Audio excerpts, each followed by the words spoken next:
So have you ever wondered how some people achieve more with less effort? So there's actually a lot of different variables that it could be attributed to. They work really hard, they grind out 24/7, but the secret lies in the 80-20 rule. Some of you may have heard of it, some of you have not heard of it, but this is such a crucial principle for not only time management, but also for success in terms of whatever your personal, professional, or business goals are.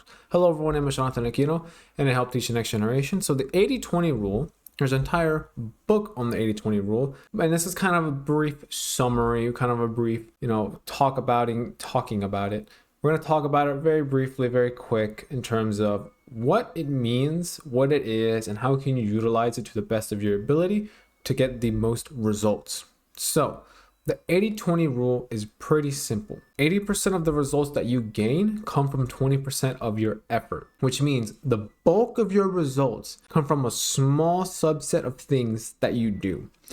So to put it into context, for my YouTube, the most results that I get come from uploading the long form videos such as this one. Because while the shorts do all right, they don't get subscribers, they don't get the people that I want to see videos. When I upload the longer form content, people like you come on and watch the videos, and then for the most part actually do subscribe because this is the content that you want to see.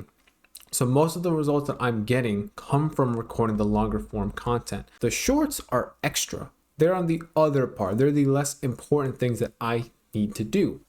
I still do it, but it's not the most important. For my business, the most important thing that I can do that gives me 80% of the results comes from actually sending profitable books to Amazon. It's not enough to just buy them. The most important thing that I can do is to send them to Amazon, because once they're on Amazon, then that's when the sales can come in. So you have to kind of figure that out for yourself, because I can't just tell you what your biggest thing is. So to kind of, in terms of trying to figure it out, the best way to tell you is to analyze your past performances to try and figure out what your 20% is. There's a lot of different variables that you do, I assume, but you have to kind of narrow it down to what that big key thing is, or what those couple of key things are that are giving you the most results. You really have to focus in on what's giving you the most results. And once you figure that out, you can kind of see what everything else is. Is it giving you results? Is it not giving you results? And if there's a way that you can make it a core thing. So another way you could do it is by seeking feedback as well. If you're more in a professional, environment, you can ask feedback from higher ups to see, hey, what's the biggest thing that we can do that gives us the most results. Personally, I don't know anything about that. I've never been in the professional environment in terms of having a professional occupation.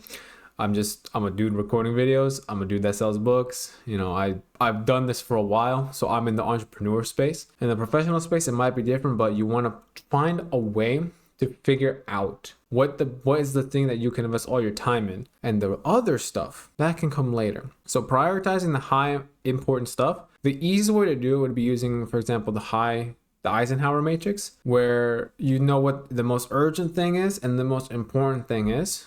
That would be the 20%. So you do that, and everything else can fall into the scheduling or the delegation, because what you need to understand, and the primary thing you need to understand, is that this 20% or tasks is the most important thing that you should do. If it gives you the most results, that is the thing you really should be focusing on. Everything else can fall to the wayside. So for me, that would be creating shorts, coming up with different ideas to experiment with. Like, that stuff is nice, it's supplemental, but it won't necessarily help me out in the long run, if that makes sense.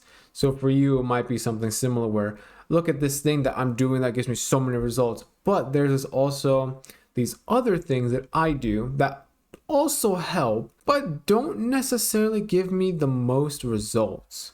So you kind of have to figure that out. So what I would do in that case, for the other tasks that don't necessarily you need to do, I would first try and see if you can delegate them.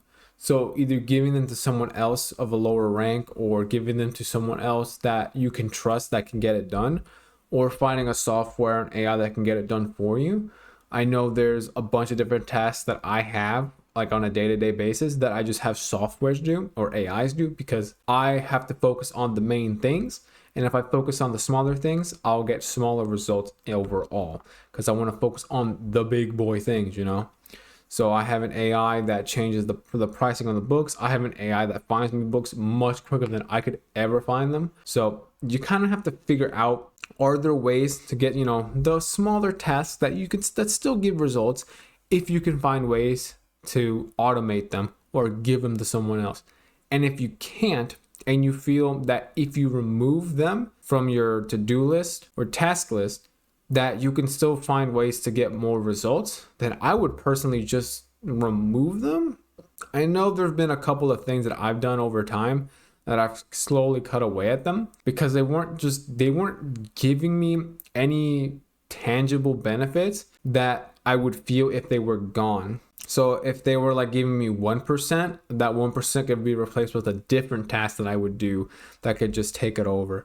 So you kind of have to figure that out. And once you have a set amount of stuff, you know, you have your 20% and you have the other tasks, you kind of want to monitor and track the metrics, because if somehow, some way, the current thing you're doing all of a sudden starts going down, and one of your other tasks suddenly is really getting you the results, that's when you would switch and, you know, adjust. Because if day to day, man, stuff changes at all times. So you want to make sure you're on top of the things that matter the most. So you want to make sure you're on top of the things that give you the most results. And if that changes, you have to be able to change on the fly too. So you want to make sure this concept is fairly easy to understand, but the hardest part is just figuring out what the biggest thing is for you. So for you, it would have to kind of adjust, figure out, research, analyze, and kind of understand what is or what are the most important tasks that you can do that give you the most results.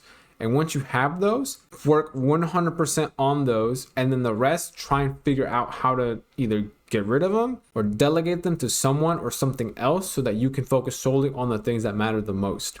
So that's kind of the general idea of the 80-20 rule. I will probably make a more in-depth guide on the 80-20 rule at some point in the future. I'm still in the process of finishing that book, so I'll probably get back to it at some point. And if you want to learn some more time management things similar to the 80-20 rule, such as the Eisenhower matrix that I mentioned, the time blocking that, you know, I continuously talk about, there's a link in the description below about a coaching package where you and I work one-to-one to make sure you get to an elite level of time management skills. Because genuinely, time management, so underrated, but once you master it, it's impossible to lose.